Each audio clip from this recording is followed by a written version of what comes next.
The Chan Clan Chronicles Chapter 2 Chinese Names and Dialects. A brief primer. Chinese names. A summary of the most important aspects of the purpose, structure, and categories of Chinese names. The importance of names. Names are vital for bureaucratic and legal purposes. Names help distinguish individuals in society and are a cornerstone of our identity. Names connect us to our family lineage and represent our cultural heritage. Names also embody parental hopes and expectations, and may have religious or spiritual significance. The importance of names in genealogy. Names are required for searching, tracing, triangulating, verifying, and documenting. Names are also needed to search family trees, gravestones, ancestral tablets, immigration records, lineage registries, and online platforms and records. The Chinese traditionally were given several names during their lifetimes. Birth name. Also known as the milk name. This name is given at birth and normally includes the surname, middle name, and personal name. Adult or generational name. Also known as the style, courtesy, or marriage name. This name is conferred upon a male individual when he comes of age. Usually around age 20, or after he gets married. The adult name includes a generational name character, to denote hierarchical ranking, as well as the surname and personal name. Honorary name. This is a name granted by government officials or by imperial decree. Assumed name. This is a name created by the individual himself, or given to him by others, like a nickname, pen name or stage name.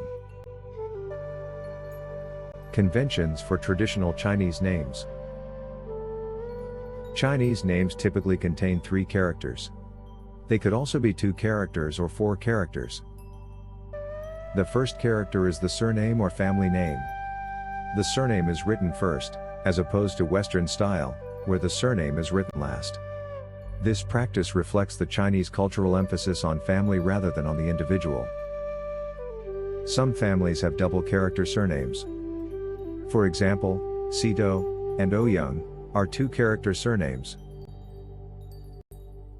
Traditionally, the second character, or sometimes the third character, is a designated clan generational name character, used by an entire clan, usually reserved for males only. The second character could alternatively be a family generational name character, used by individual families for members within the same generation, but not applying to the entire clan, again usually for males. The generational name may be placed in either the middle or the last position. The third character is usually the personal name. Each generation's clan generational name is usually established by using the characters of a family generational poem, in consecutive order. Personal names were usually chosen for their auspicious meanings, with hopes that the child will acquire the characteristics of their names. Women's names were either completely excluded from official documents or named only by their surname followed by she or si, which means madam.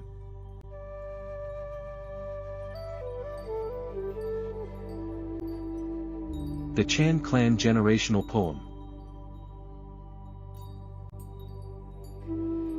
Chinese males traditionally receive a generational name when they become of age.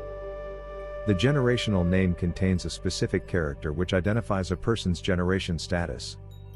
The generational character is typically selected, in sequential order, from the words of a generational poem that is specific for that clan or family. Each succeeding generation adopts the next consecutive character in the poem as its generation name marker. Different family branches may have different poems. The generational marker delineates the hierarchy of respect between generations. An individual with an older generation marker usually commands more respect regardless of his age. 聖文萬世昌，英朝歲國祥，德業光前遠，津發永延長。Eminent classical literature will prosper for many generations.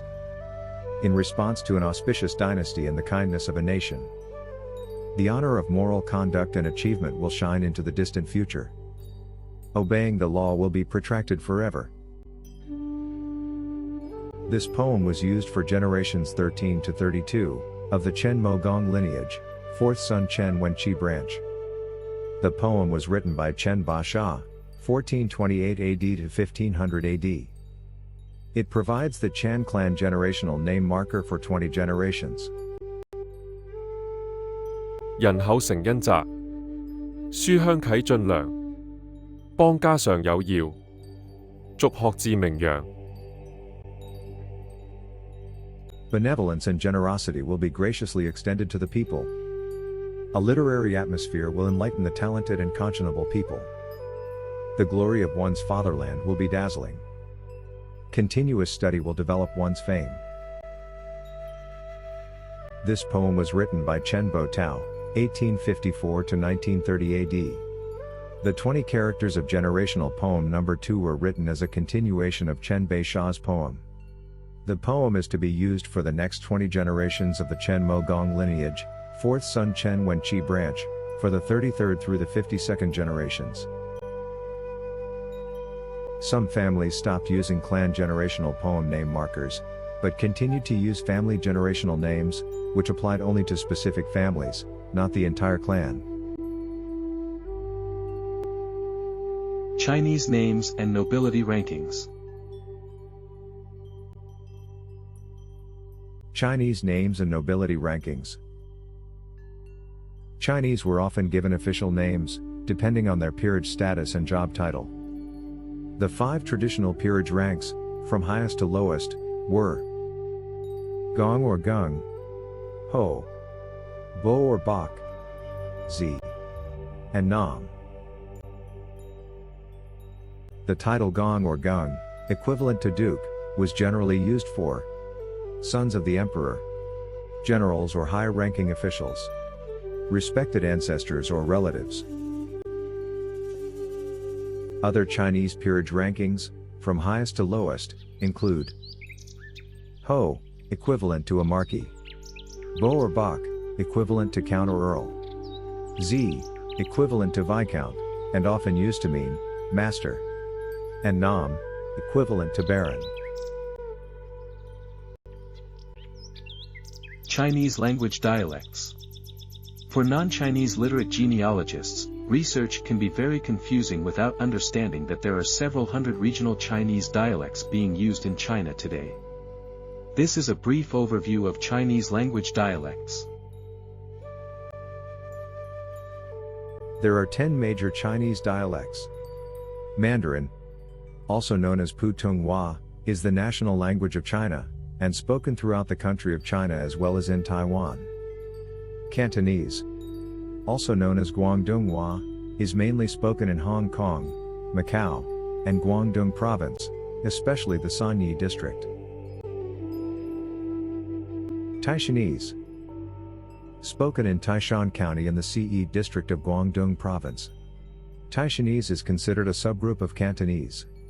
It was by far the most commonly spoken dialect of the early overseas Chinese immigrants, who primarily came from Taishan County and Guangdong. The next group of 8 major dialects includes Wu, Gan, Xiang, Min, Hakka, Jin, Hui, and Ping.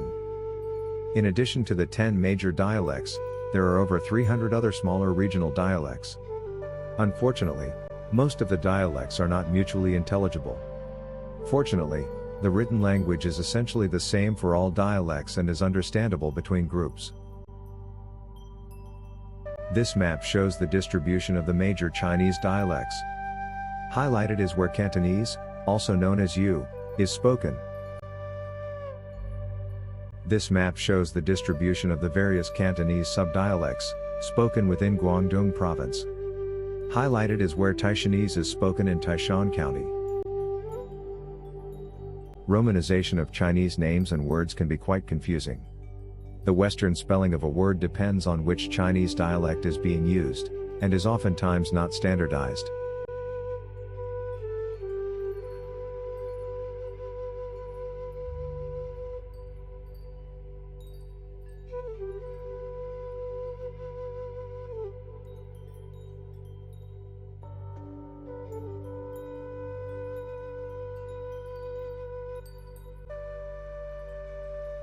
Chinese dialects spoken in the United States.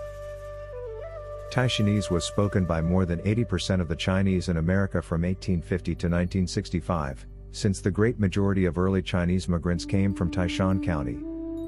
Starting in 1965, Hong Kong Cantonese became more common, because of relaxation of immigration laws which allowed a large influx of Hong Kong immigrants. Beginning in 1985, more immigrants have been coming from mainland China, so Mandarin is being spoken with increasing frequency. Chinese name seals.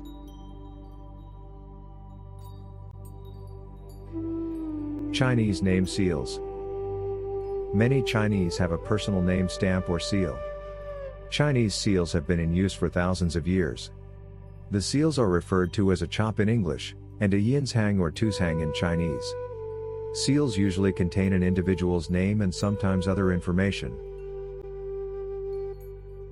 Historically, Chinese seals were used by individuals to sign artwork, letters, legal papers, or other documents.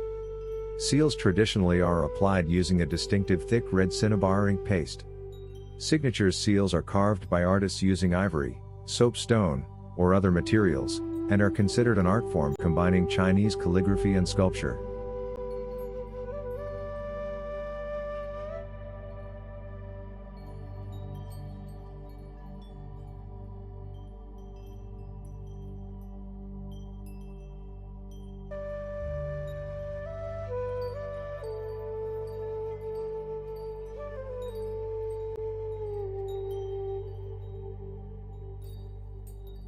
End of Chapter 2.